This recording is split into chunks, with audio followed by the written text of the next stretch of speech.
What's up, everybody? I'm here with a simple recipe that I make for my family and I in the morning. These are our smoothies. Here you can see me adding some yogurt. I like to add yogurt to my smoothies to kind of thicken it up. I don't like my smoothies to be watery or watered down by the fruit and stuff. And here you can see me adding my frozen fruit. I get these from my local grocery store.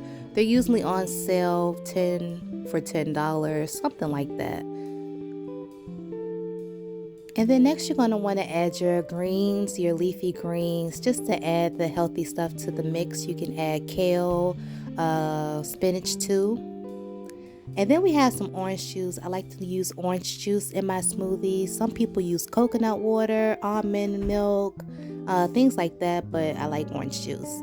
Screw on the top and get ready to blend. Okay, get all of that mixed in. Got your healthy stuff, got your sweetness, get your cup. Make sure you have a cute cup, cute fancy. It could be styrofoam or it could be red cup. I don't care.